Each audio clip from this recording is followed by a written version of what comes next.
RP Notícia, apoio cultural, Delfos, segurança e economia para o seu condomínio. Cinépolis, você nunca viu cinema assim.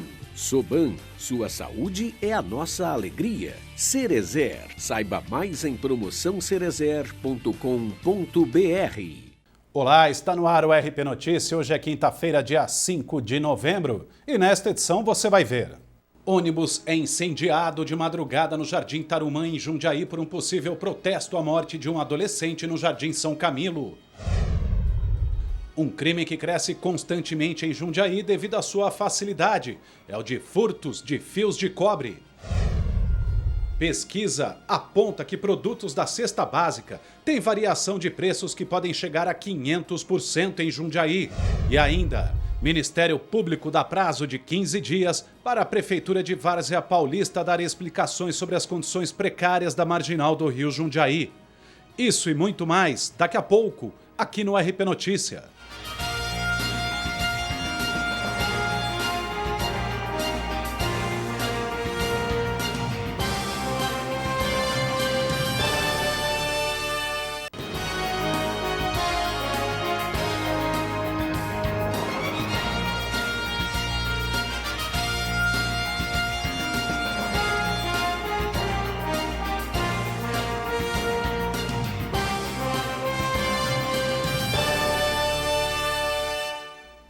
Boa noite.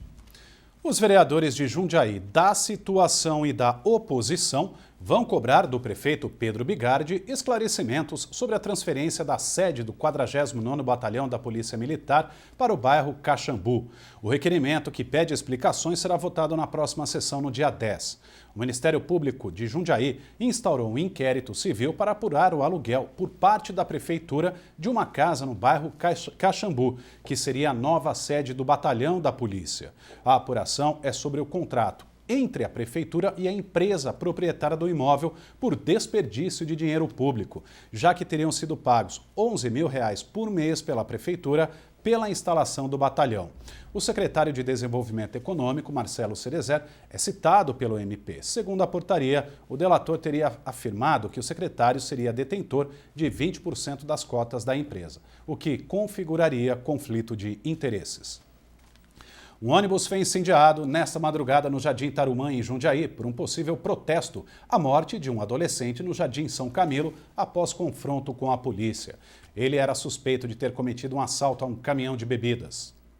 O veículo que faz a linha 720 do transporte público de Jundiaí foi incendiado por volta das 4h20 da manhã desta quinta-feira, na Rua Espírito Santo, no Jardim Tarumã. O ataque ocorreu em retaliação após a morte de um adolescente de 15 anos que entrou em confronto com a Polícia Militar no bairro São Camilo. Os usuários dos coletivos ficaram sem o transporte por pouco tempo. Por volta das 7 horas, os ônibus que fazem as linhas 704 e 720 voltaram a circular pelo bairro. Ainda no início da manhã, funcionários fizeram a limpeza do local. A Polícia Militar pede a colaboração da população com informações sobre o caso pelo Disque Denúncia através do número 181. Um crime que cresce constantemente em Jundiaí devido à sua facilidade. É o furto de fios de cobre achados nas instalações de energia elétrica. Nem mesmo os serviços de atendimento médico de urgência, o SAMU, e escolas escapam da ação dos bandidos. Os ensaios do coral quase não aconteceram. Sem energia para ligar o teclado após um furto dos fios de cobre, a escola teve que se adaptar para manter as aulas normalmente. Nós pedimos para a igreja aqui do São Camilo, que sempre nos ajuda, a ceder para a gente o espaço, o salão, para que pudessem ser feitos os ensaios. Mesmo com cercas, arames e muro alto, há um ponto no fundo da escola que é mais baixo e os funcionários acreditam que é por ali que as pessoas entram. Nos últimos furtos, 2 em uma semana, os estragos foram grandes. Vidros e portas danificados e até mesmo um buraco na parede foi feito para retirar os fios. O que chateou a gente realmente foi isso, A gente estava acertando uma situação que tinha acabado de acontecer. Aí, quando foi de terça para quarta, novamente, na madrugada, entraram, só que dessa vez entraram no salão mesmo, onde tem as oficinas, de dança, do coral. e levaram os ventiladores, quebraram as portas, quebraram os vidros. A Polícia Militar visitou o local e o policiamento deve ser reforçado na região. Os furtos deste tipo de material são comuns. O valor para revenda chega a ser R$10 o quilo. Quem trabalha com a compra e venda sabe que a oferta é constante e que a origem duvidosa. Todo dia, se eu quiser comprar qualquer quantidade, sempre aparece pessoal oferecendo para poder comprar. Mas, como é um material que tem muito problema de furto e roubo, a gente é bem seletivo na hora de fazer essa compra. Para ele, comprar fios de cobre sem ter referências de sua origem é incentivar que os furtos continuem. Eu estaria sendo conivente com o crime, vamos dizer assim, né? Eu estaria influenciando até o tipo de crime. O telefone da Guarda Municipal é o 153. A seguir, aqui no RP Notícia, você vê que pesquisa revela a diferença no preço de produtos que compõem a cesta básica em Jundiaí. Continue com a gente. Até já.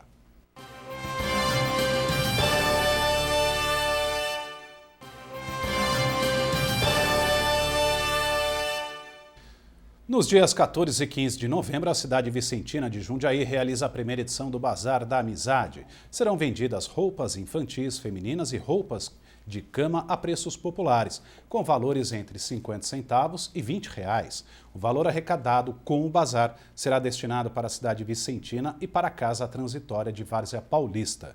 No sábado, dia 14, o evento será das 10 da manhã até as 5 horas da tarde. No domingo, dia 15, das 10 da manhã às 4 da tarde.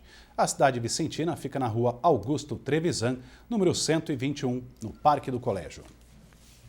Uma pesquisa realizada em Jundiaí apontou que os produtos da cesta básica têm variação absurda de preço, como é o caso da farinha de mandioca, que de supermercado a outro pode chegar a uma diferença de aproximadamente 500% no valor.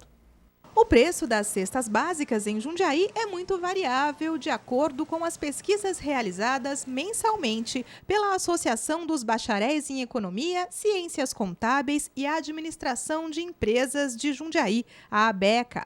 A pesquisa é feita sempre entre os dias 1 e 5 de cada mês e avalia 32 produtos, sendo 23 de alimentos, 4 de limpeza doméstica e 5 de higiene pessoal. A gente está fazendo agora uma pesquisa em 25 lojas, né, das várias redes aqui da cidade de Jundiaí. A gente não tem olhado os atacadistas, porque a gente entendeu que não é o momento ainda, mas as redes de consumo, né, as redes de supermercado, a gente está olhando todas. Dos alimentos, o que teve maior variação de preço entre marcas e supermercados foi a farinha de mandioca, uma diferença de 498%. Já com menor variação está o óleo de soja, 11,15%. Nos produtos de limpeza, por exemplo, a maior variação está no sabão em barra, 379%. Já no preço total da cesta, a variação foi de 97%, sendo que a mais em conta está em R$ 130 e a mais cara em R$ 256. O jeito é pesquisar. Olhe os preços. Na mesma prateleira, do mesmo item, a gente vai ter variações de preços consideráveis, né? Eu mesmo tenho essa experiência, eu mesmo já olhei, eu vou ao mercado fazer a pesquisa e a gente tem exatamente esse sentimento. O mesmo item tem variação de preço considerável, então entre o mais barato e o mais caro do mesmo item, você tem variações da ordem de 50% a 60%. Dona Maria da Graça também escolhe muito antes de colocar as compras no carrinho. A dona de casa tem notado grandes diferenças nos preços e aumentos que fazem com que ela pense 2 vezes antes de levar qualquer coisa para casa. Venho com a listinha na mão, pesquiso o preço. Agora mesmo fiquei boba com o preço do arroz, o que subiu o arroz, um absurdo. Um absurdo, não tem arroz ali menos de 14, 15 o pacote. Né? Então a gente tem, agora estou olhando aqui os preços das latarias, está tudo mais caro, né? Não tem jeito. Com a listinha na mão, lá está o seu Sérgio entre as prateleiras e de olho nas etiquetas. Mesmo que tenha que optar por comprar os produtos em supermercados diferentes, ele ainda vê vantagem, ainda que seja pequena. Você ganha no mercado, perde no outro, né? E nessa andança a gente perde também no óculos, no combustível, né, que você gasta também. Ou seja, não tem por onde escapar, né? Não tem. Também não dá para deixar de comer, né? E dados do IBGE apontam que a alta no preço do arroz foi equivalente a quase metade dos aumentos de um ano inteiro. Já o feijão carioca subiu 35% nos últimos 12 meses. E a alta nos preços para a baixa renda foi maior que a da inflação geral. Os alimentos, a gasolina e a energia pressionaram no mês passado, que avançou 0,70%, segundo a Fundação Getúlio Vargas. A inflação nos últimos 12 meses para a baixa renda chegou a 10,67%. E para falar mais sobre esse e outros assuntos, eu recebo aqui no nosso estúdio o economista Messias Mercadante. Professor, muito boa noite, obrigado pela sua presença. Boa noite. Boa noite. Bom, alimentos, transporte, energia, esses foram os fatores que impulsionaram a inflação da baixa renda no mês passado. São famílias que recebem de 1 a 2 salários mínimos e meio. E a gente pôde comprovar nessa reportagem o seguinte: aquela senhora, olha, R$14, um saco de 5 quilos de arroz. É uma situação que, para quem realmente já não tinha uma sobra no salário, fica cada mês mais difícil. E a gente pôde comprovar, daqui a pouco não dá mais para comprar nem aquilo que é essencial para o seu dia a dia. É exatamente, quando a inflação ela cresce de uma forma como vem crescendo no país, as classes de renda mais baixa eles não têm como se proteger dessa inflação. E aí eles começam o quê? A economizar em tudo que é possível para deixar para a última posição a redução dos alimentos para a família. Então é uma situação muito complexa e os aumentos pontuais que tivemos de energia, quer dizer, ele atinge o poder de compra não pela inflação, mas pelo que ele aumentou. E nós tivemos um aumento brutal da energia, como também da água, do combustível. Então o sofrimento dessas famílias é um sofrimento muito grande e que se complica mais ainda, se agrava mais ainda, quando o chefe da família perde o emprego, como vem acontecendo, lamentavelmente, em grande escala no país. Bom, ainda sobre inflação, hoje o Banco Central anunciou que projeta para 2017 4,5% de inflação.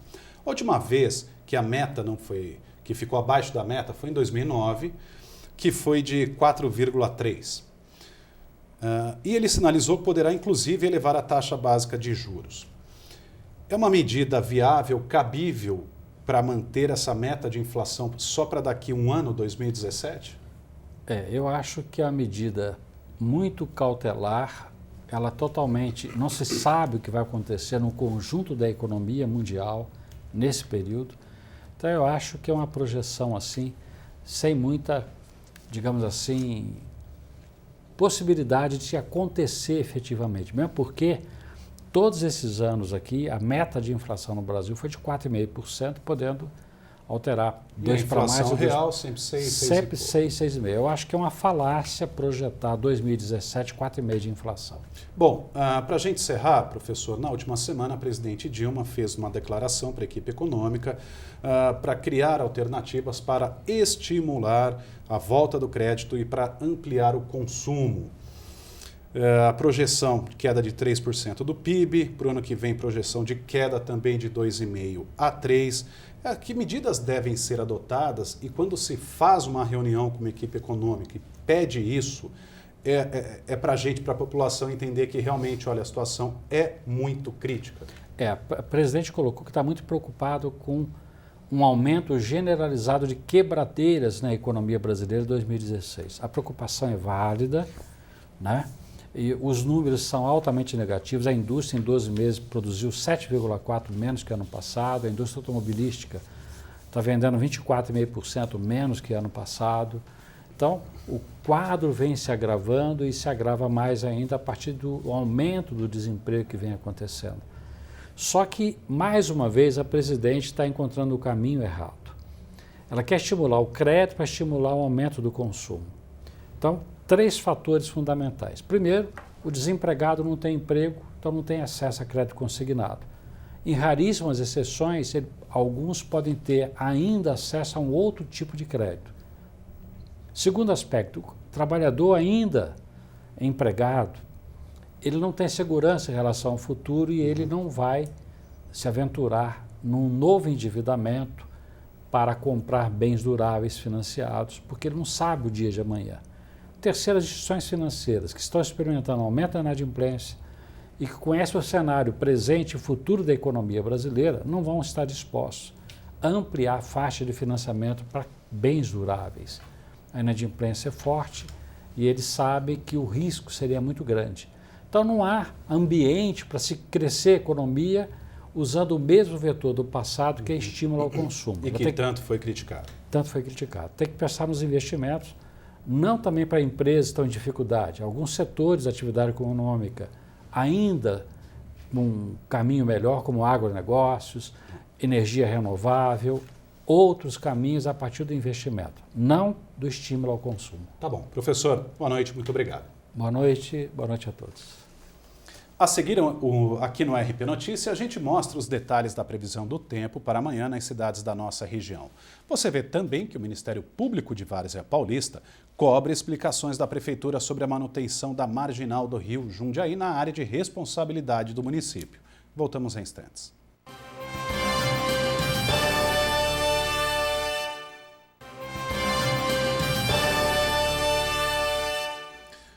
Vamos ver agora como fica o tempo para esta sexta-feira nas cidades da nossa região. A instabilidade permanece e, segundo a meteorologia, o dia será de muita nebulosidade.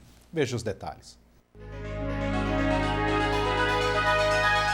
Amanhã, na cidade de Jundiaí, sol entre muitas nuvens no período da manhã.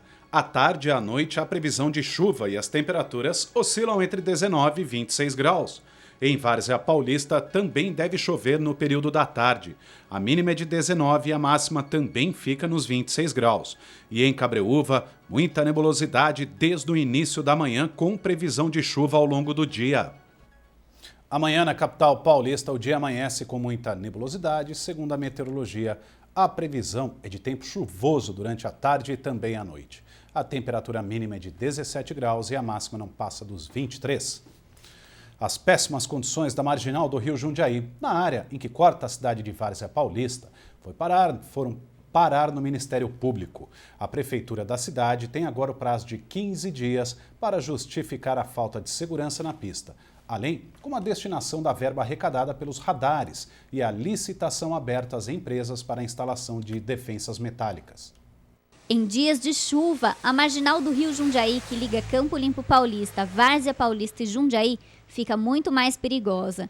A falta de defensas, a sinalização ruim e a má conservação do local, junto com a imprudência de alguns motoristas, faz com que muitos veículos se envolvam em acidentes e só parem nas águas do rio. O problema já poderia ter sido resolvido. De acordo com o vereador Luciano Braz de Marques, uma licitação já foi feita. Nós esperamos que seja de imediato iniciado a instalação das defensas, tendo em vista que a Prefeitura já licitou uma empresa para colocar essas defensas. Desde junho o contrato está assinado, mas até então não iniciou o trabalho ainda de colocação dessas defensas. A via de 11 quilômetros tem sua maior parte na cidade de Várzea Paulista. São quase 7 quilômetros. E o trecho conta com 5 radares instalados que aplicaram mais de 21 mil multas no ano de 2014. Os valores arrecadados deveriam ser usados para melhorias na marginal. Ou seja, 60 multas por dia. Dá a entender que recurso existe, né? Mais de 2 milhões de reais foram gerados por essas multas. Então, precisa que esse recurso seja revertido em benfeitorias, seja elas na manutenção, na capinagem do mato, que se tape os buracos, mas principalmente na colocação dessas defensas. Estas condições inseguras da marginal deverão ser justificadas ao Ministério Público em até 15 dias. O pedido foi feito pelo vereador, que quer mais resposta e soluções. Nós temos encontrado, se deparado com vários acidentes, inclusive fatais aqui na marginal, por conta da falta das defensas nas curvas, em pontos mais acentuados. E a Prefeitura não tem dado uma resposta satisfatória. Diante dessa dificuldade, nós apresentamos junto ao Ministério Público uma representação que foi acolhida, instaurando inclusive um inquérito civil para apurar a responsabilidade da Prefeitura no cuidado junto à marginal. Por meio de nota, a Prefeitura diz que tem realizado constantes manutenções na marginal do Rio Jundiaí, como a operação de melhorias de asfalto e poda de mato no entorno das placas de sinalização. Já sobre as questões que envolvem a licitação das defensas e a verba dos radares, não foram respondidas. Nós ficamos por aqui. Mais informações você encontra no nosso portal. Acesse o rpnoticia.com e também durante a nossa programação. Para você, uma boa noite e até amanhã.